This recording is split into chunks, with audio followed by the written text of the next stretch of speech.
We will learn next grammar point. See, unreal sentences. Read the following sentence from your lesson. I wish there was an air-conditioned coach. Who thought like that? Town mouse. Where it was going? To the country mouse. Did it book the AC bogie? No. AC coach? No. But it was imagining when it feel uncomfort. It was imagining it is better to book the AC coach. Is it really booked? No. So, unreal conditions going to be real. పాస్ట్లో unreal కండిషన్స్ని going to be రియల్గా ఊహించుకోవటాన్ని ఏమంటారు? Unreal past అంటారు. ఏమంటారు దాన్ని? Unreal past. We use wish plus అంటే దాంట్లో ఏమో చూడు, ఐ విష్ ఉంది కదా ఇక్కడ, కాబట్టి wish plus subject plus past tense ఉంటుంది. ఇక్కడ చూడండి, I wish, I plus wish plus there was an air condition coach. There was an air condition who wish was past tense. ఇక్కడ ఏంటమ్మా? Was. So wish plus subject plus wish plus subject plus ఇంకేముంది మీకు? Past tense. ఇదిగో was an air condition coach. ఈ విధంగా unreal వాక్యాలని ఇవ్వబడతాయి మీకు. The above sentence expresses the unreal past. We use wish plus subject plus past tense to express unreal past. ఇక్కడ మీకు నిర్వచనం చూడండి అమ్మా, డిక్షనరీలో చూసి గ్రామర్ బుక్లోది చూడండి. ఇక్కడ an unreal condition sentence is that which has an if clause that is a condition that is not real, is an imaginary or unlikely to occur. చూడండి అమ్మా, an unusual condition, unreal condition, అది జరగలేదు.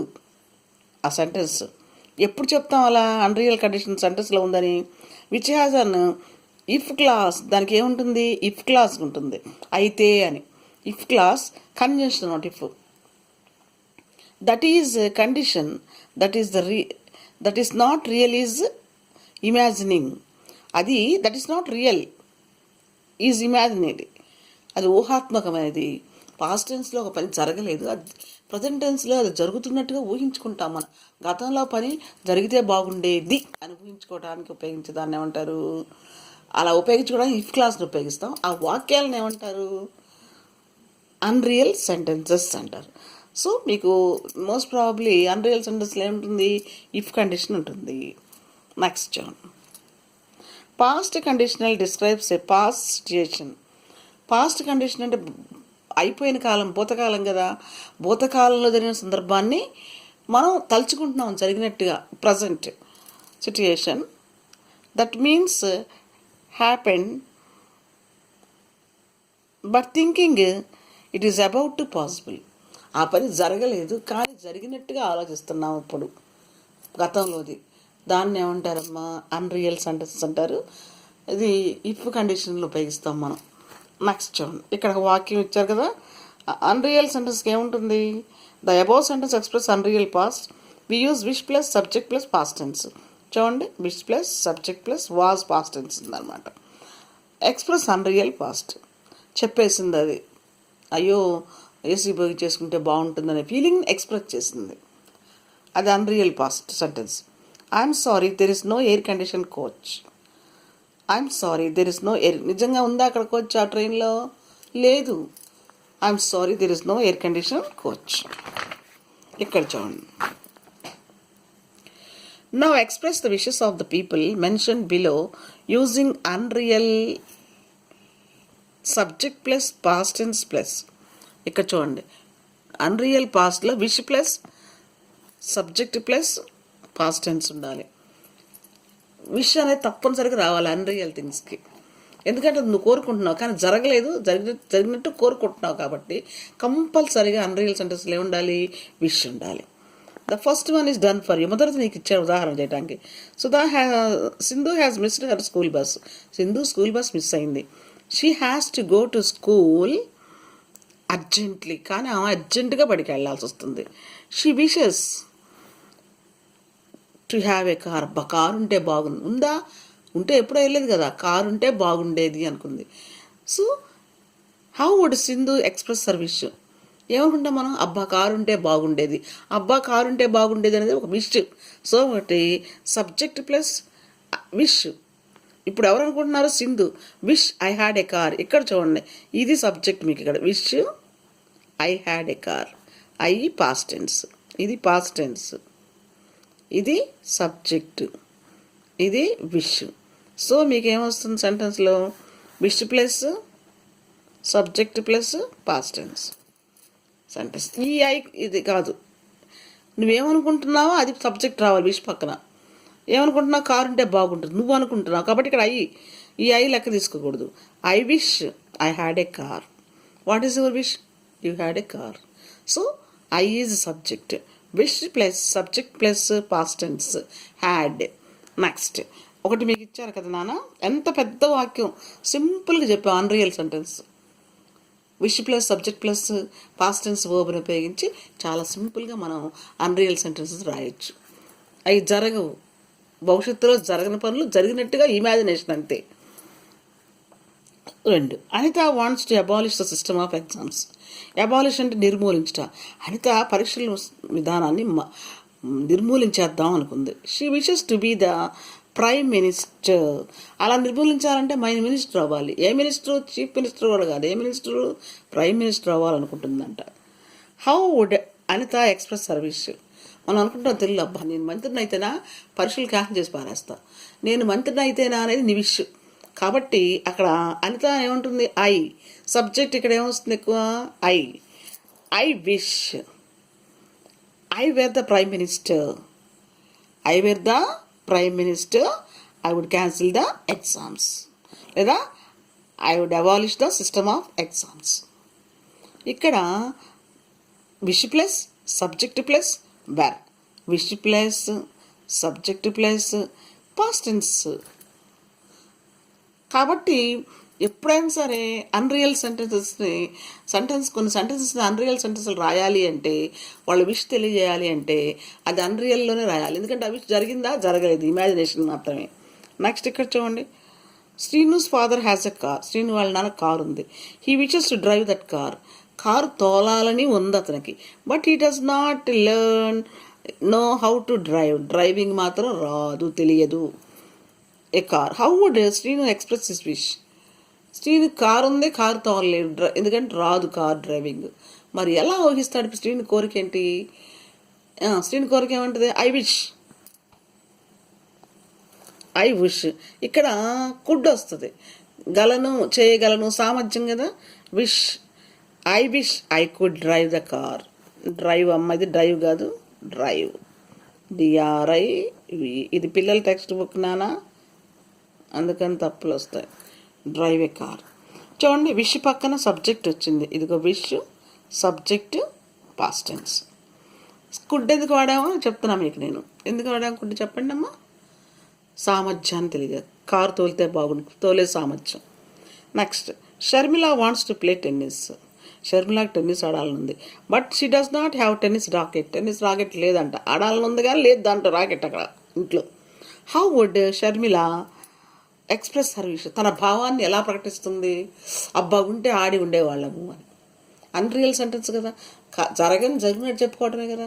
So ఇక్కడేం చెప్పాలి, I wish I had a tennis racket. I wish I had a tennis rocket.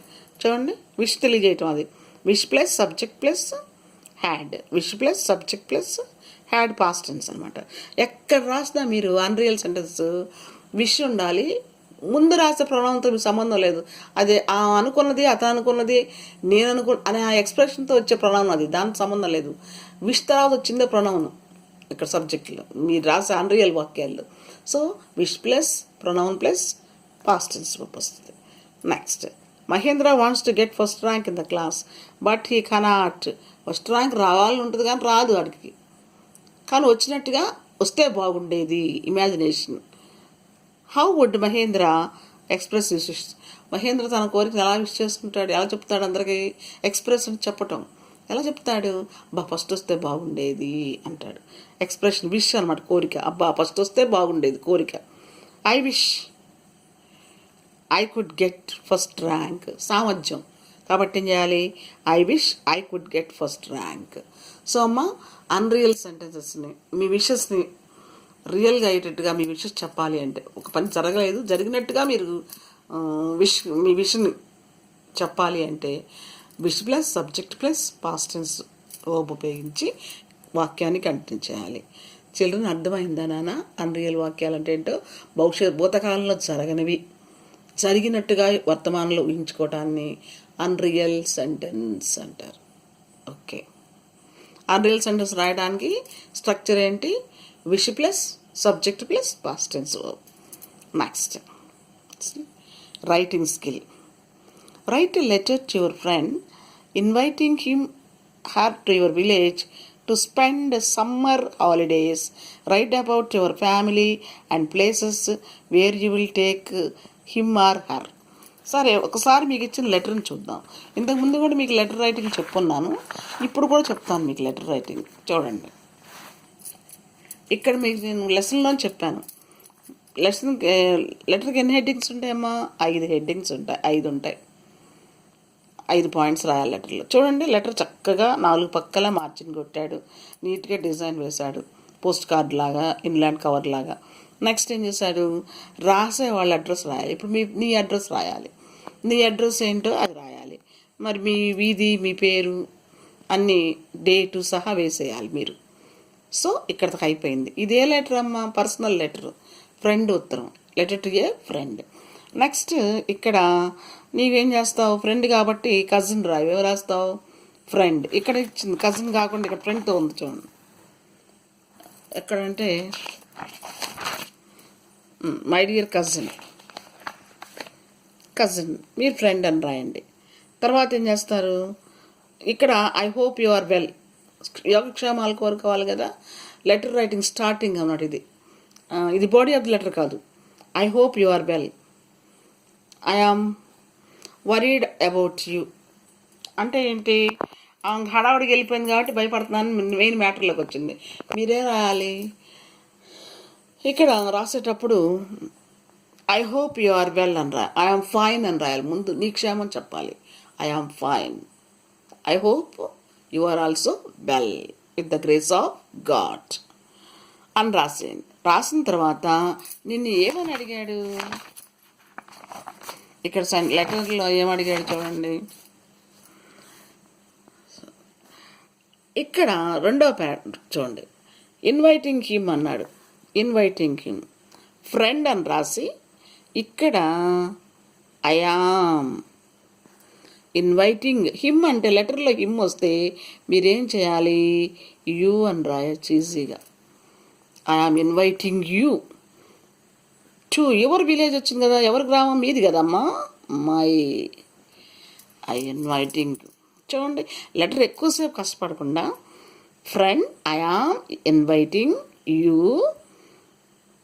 To my village to special summer holidays, to spend summer holidays. ఒక line అయిపోయింది లెటర్లో. Next ఏమడిగాడు? Write about your family and places where you will take. ఇక్కడ రాయి. ముందు family చివరిలో రాద్దు, ఇది రాయి. Places where you take. మొన్న ప్లేసెస్లో ఏమున్నాయి? గుంటూరులో ఏమున్నాయి ఫేమస్? వీళ్ళు there was a what that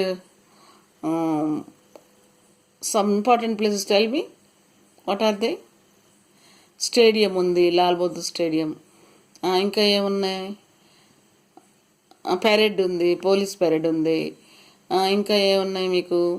మరి తక్కిలపాడులో ఏముందమ్మా? మానస సరోవరం ఉంది, ఉందా? మానస సరోవరం ఉంది. మరి పాల్ ఫ్యాక్టరీలు ఉన్నాయి. ఇలా ఏమేమి చూడొచ్చు, ఎక్కడెక్కడ ఏ ప్లేస్లో ఉన్నాయో మీరు రాయాలి. ఇఫ్ యు కమ్ ఏ రాయాలి? మీరు ఇఫ్ వాడాలి. అందుకే మీకు ఇప్పుడు అక్కడ ఇచ్చింది, వస్తే చూపిస్తాం. If you come we will see the important places in our area. Amaravati చూడొచ్చు, సెక్రటేరియట్. గుంటూరు కదా ఏరియా, అమరావతి చూడొచ్చు. Will see the secretariat and lord Buddha statue. ఇలా మీరు అమరేశ్వర టెంపుల్, ఇలా మీరు తర్వాత ఇటువైపు వస్తే కనుక ఏముందమ్మా? మీకు మార్కెట్ ప్లేసెస్, షాపింగ్ మాల్స్, ఇలా మీరు రకరకాల ప్లేసెస్ ఎక్కడ ఉన్నాయో, ఏ ప్లేస్లో ఉన్నాయో అవన్నీ విజిట్ చేయొచ్చు అని చెప్పి రాయండి. సో లెటర్ అయిపోయింది. సో లెటర్ ఎలా బిగిన్ చేసావు? ముందు నీ అడ్రస్ రాసావు, పైన రైట్ సైడ్ టాప్ మోస్ట్ పేజీకి రైట్ సైడ్ టాప్ మోస్ట్ కార్నర్లో నీ పేరు రాస్తావు. 4 పక్కల మార్జిన్ కొట్టి నీ పేరు రాస్తావు. నీ పేరు, అడ్రస్, డేట్ ఆఫ్ బర్త్ వేస్తావు. నెక్స్ట్ ఏం చేస్తావు? సంబోధన, శాలిటేషన్ అంటారు దాన్ని. సంబోధన, ఇక్కడ సంబోధన ఇచ్చాడు. ఈ లెటర్లో ఏమి ఇచ్చాడు నీకు? సంబోధన. ఇదిగో మై డియర్ కజిన్ అని ఇచ్చాడు. అలాగే నువ్వు కూడా ఇవ్వు. సంబోధన అయిపోయిన తర్వాత నుంచి మొదలు పెట్టాలి letter. I am fine, how do you do. నువ్వు ఎలా ఉన్నావు అంటానికి ఏమంటావు?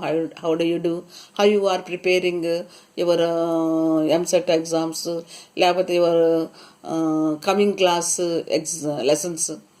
Are you planning to prepare for coming class, next class. అంటే 8th క్లాస్ సమ్మర్లోనే ప్రిపేర్ అవ్వచ్చు మన మ్యాథ్స్ లాంటి కష్టమని. సో అలా అతన్ని 2 లైన్లు అడగవచ్చు. నెక్స్ట్ బాడీ ఆఫ్ ద లెటర్లోకి వచ్చేయాలి, ఉత్తర సారాంశం. నువ్వేం చెప్పదలుచుకున్నావో అది. ఆ చెప్పదలుచుకున్న అంశాన్ని నువ్వేం చేసావు? చక్కగా ఇక్కడే చెప్పావు, లెటర్లోనే చక్కగా చెప్పావు. My friend, I am inviting you to our village to spend summer holidays. We will see important places like Amaravati, తర్వాత సెక్రటేరియట్, ఇంకా police parade, Brahmananda stadium and so on places mention. Next family, right about your family. My father and mother are very well, they are conveying blessings to you. How are your parents? How are your parents? Say my wishes to your parents and brothers and sisters. లేదా సే my regards అనొచ్చు. Regards అంటే ఏంటి? నా యొక్క వందనాలు, గౌరవ వందనాలు. సే my regards to your parents and wishes to your brothers and sisters అని చెప్పచ్చు. సో ఈ విధంగా లెటర్ని కంప్లీట్ చేస్తావు. పారాగ్రాఫ్స్ అనమాట. నువ్వు ఏమి రాసినా పారాగ్రాఫ్స్. ఫస్ట్ పారాలో కుశలాలు, ఉభయ కుశలాపల గురించి రాయటం. 2వ పారా బాడీ సారాంశం. 3వ పారాకు వచ్చేటప్పుడు ముగింపు వచ్చేస్తుంది. మనం రాస్తాం కదా, అమ్మ నాన్న బాగున్నారు, మీ అమ్మ నాన్న బాగున్నారా. తర్వాత ముగింపు వాక్యం రాయాలి లెటర్కి. టాటా గుడ్ బై రాస్తాం కదా, దాంతోపాటు ఒక మంచి వాక్యం రాయాలి. Await your reply. నీ ఒక ఉత్తరాన్ని కోసం ఎదురు చూస్తూ ఉంటాను, ముగింపు వాక్యం రాయటం. వెయిట్ ఫర్ యువర్ రిప్లై అని రాయొచ్చు, ఫర్ యువర్ రిప్లై అని రాయొచ్చు, లేదా అవైట్ ఫర్ యువర్ రిప్లై అని సారీ, అవైట్ వస్తే ఫర్ రాదు, వెయిట్ వస్తే ఫర్ వస్తుంది. వెయిట్ ఫర్ యువర్ రిప్లై లేదా await your reply. Goodbye, thanking you. Thanking you పెట్టచ్చా? ఫ్రెండ్స్ కదా, గుడ్ బై పెట్టేసావు కదా. యువర్స్ లవింగ్లీ ఫ్రెండ్ అని పెట్టేసి నీ పేరు రాయాలి. అయితే ఉత్తరం అడ్రస్ రాసావా? నువ్వు రాయలేదు. సో ఇక్కడ లెఫ్ట్ సైడ్ మార్జిన్ పక్కన మీ ఫ్రెండ్ అడ్రస్ని రాయాలి. అందుకని దీన్ని బట్టి నీకు ఉత్తరంలో ఎన్ని హెడ్డింగ్స్ రాయాలి ఇంకొకసారి క్లారిఫై చేసుకో. ఉత్తరంలో ఇంకెన్ని రాయాలో క్లారిఫై. ఇదిగో రైటర్స్ ఫుల్ అడ్రస్ నేమ్ అంటే నీ పూర్తి అడ్రస్ రాయాలి. నెక్స్ట్ సంబోధన రాయాలి, సాలిటేషన్. తర్వాత మీ యొక్క సేఫ్, ఎవరు ఎలా ఉన్నారు, బాగున్నారా, కుశలాలు అడగాలి. కుశలములు, ఇరువురి కుశలముల గురించి ప్రశ్నించుకోవాలి, రాయాలి. నెక్స్ట్ ఏంటి? 3వ body of the letter. Me text బుక్లో క్వశ్చన్లో ఏం సారాంశం ఇచ్చాడో ఆ సారాంశాన్ని ఇక్కడ రాయాలి. ఏముంది అక్కడ నీకు? I am inviting friend to spend summer holidays in our area. We will visit so many places like Amaravati and so on places చెప్పండి. నెక్స్ట్ 2వ అంటే my parents are very well, how are your parents, say my regards to your parents and wishes to your brother and sister. Await your reply, I think you will surely come అని కూడా రాయొచ్చు. Await your reply బదులు I think you will surely come, we will meet then. నువ్వు తప్పకుండా వస్తావు, ఆ రోజు మనం కలుసుకుంటాం. అట్లా రాసి యువర్స్ ఫ్రెండ్ అని రాసి నీ పేరు రాయాలి. ఎడం పక్కన ఏం చేయాలి? అడ్రస్ రాయాలి. సో ఉత్తరం రేపు మీరు రాసుకురండి. నేను ఎక్స్ప్లెయిన్ చేశాను, సేమ్ ఇదే ఉత్తరం అలా చూసుకుంటూ కొంచెం రాయాలి. అర్థమైందా? ఓకే, నెక్స్ట్ చూడండి. నెక్స్ట్ ఏం ఇచ్చాడు? Imagine your town mouse or country mouse and write a paragraph describing your visit. Country mouse అన్న అనుకో, లేదా టౌన్ మౌస్ అనుకో. కంట్రీ మౌస్ టౌన్కి వెళ్ళింది, టౌన్ మౌస్ కంట్రీకి వచ్చింది కదా. ఆ వచ్చినప్పుడు వాటి విజిట్లో సారాంశం ఏంటి? టౌన్ మౌస్ అనుకో, as soon as I got down the train, I asked my friend to give some coconut or cool drink, coconut water or cool drink. But there were no ice water. అట్లా ఏమేమి ఏంటి, my friend served me sugar cane, a type of fruit, but I simply nipped that I don't like raw food, I like cooked food. ఇలా తన అనుభవాల్ని, I couldn't stay there, so I return immediately to my native place. అక్కడ ఉండలేకపోయాను, నా ఊరికి నేను వచ్చేసాను. ఇలా సారాంశం. అలాగే కంట్రీ మౌస్ టౌన్కి వెళ్ళినాక it was fed up with the town mouse house, it was shelf with full of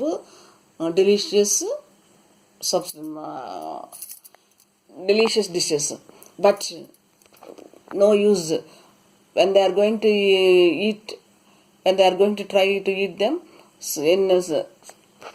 People are coming and disturbing them, and they ran away, and they are hiding in their holes. It was fed up with that process, and moreover it did not like the what's that sounds of the city lights.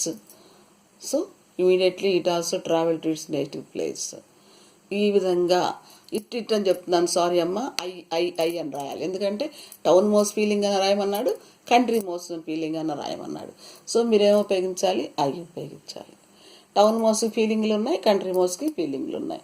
ఆ ఫీలింగ్లన్నీ మీరు ఒకసారి గుర్తు తెచ్చుకొని వాటిని creative writing లాగా writing skill develop చేసుకోవాలి. ఏదైనా సరే ఇంగ్లీష్ వచ్చినా రాకపోయినా పలకటం, మాట్లాడటం మొదలు పెడితే పక్క పిల్లలతో డిస్కస్ చేసి ఒక వాక్యాన్ని అందరూ కలిసి రాయగలిగితే అది ఎప్పటికీ గుర్తుండిపోతుంది. అలా ఫ్రేమ్ చేసుకుంటూ ఒక 2-3 వాక్యాలు ఒక పేరాగా రాసి రైటింగ్ స్కిల్ని డెవలప్ చేసుకోవాలి. ఓకేనా? మరి ఈ 2 హోంవర్క్ రేపు చేసుకొస్తారని నేను అనుకుంటున్నాను. నెక్స్ట్ చూడండి, ఇక్కడ చూడండి, study skills. Study the table given below and observe the changing patterns of the unemployment. ఇక్కడ ఈ టేబుల్లో నిరుద్యోగ ప్యాటర్న్స్ ఇచ్చాడు, గమనించండి. In some advanced countries answer the questions that follow. కొన్ని బాగా అభివృద్ధి చెందిన దేశాల యొక్క నిరుద్యోగ పర్సంటేజ్ ఇచ్చాడు, అది మీరు బాగా గమనించాలి. ఎన్ని దేశాలు ఇచ్చాడు చూసుకోవాలి, ఏమేమి ఇచ్చాడు. ఇక్కడ చూడండి, అన్ఎంప్లాయ్మెంట్ రేట్స్ ఇన్ పర్సెంట్ అంటే శాతంలో ఇచ్చాడు. ఇన్ అడ్వాన్స్డ్ కంట్రీస్, అభివృద్ధి చెందిన దేశాల్లో. కంట్రీ పేరు ఇచ్చాడు, సంవత్సరాలు ఇచ్చాడు. 2001, 2002, 2003, 2004, 2005, 2006. యుఎస్ఏ ఇచ్చాడు, జర్మనీ ఇచ్చాడు, France, Italy, Spain, Japan, UK, Canada. తర్వాత వాటి శాతాలు ఇచ్చాడు, ఏ సంవత్సరం ఎంత ఉందని ఇచ్చాడు. ఇక్కడ కింద క్వశ్చన్స్ రాయాలి. How many countries are compared in the given table. గమనించి చెప్పండి అమ్మా. 10. ఓకే, 10 ఏనా? 1, 2, 3, 4, 5, 10. చూడండి, how many countries? 8. What period does the table represent?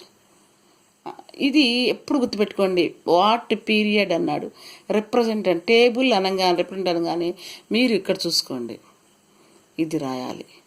Unemployment rates in percentage in advanced countries. ఆ టేబుల్ ఏం సూచిస్తుంది అని అడిగాడు అనమాట. నెక్స్ట్, సో ఇది తప్పు.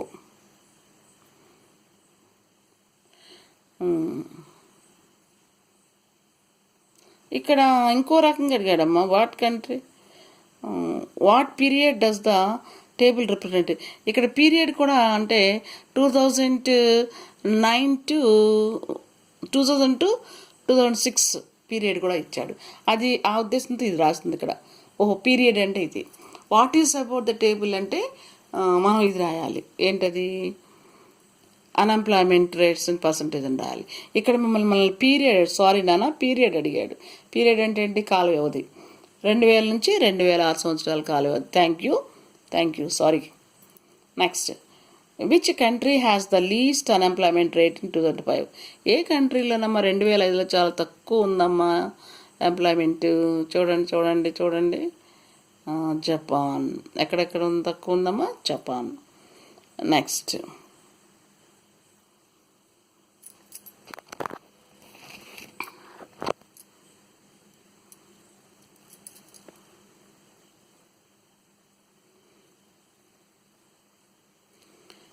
which country has decrease of nearly 6% in unemployment rate between 2000 and 6? ఏ కంట్రీలో ఉందమ్మా 6? ఇది స్పెయిన్ అమ్మా. Next, in the case of every country we can notice that the unemployment rate is steadily ఖచ్చితంగా ఇంక్రీజ్ అవుతూ ఉంది కదా. The unemployment rate is steadily decreasing. The unemployment rate is influencing the sometimes it rises and sometimes it falls.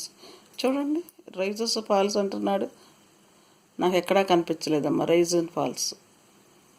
So ఏది correct నాన్న? First correct, A. Next, which record the highest unemployment rate for many countries? ఏ సంవత్సరంలో ఎక్కువ ఉంది? 2006. Which country recorded at లీస్ట్గా ఉన్న country అని చూడన్నానా? UK, united states of Canada. UK. Okay నాన్న, థ్యాంక్ యూ.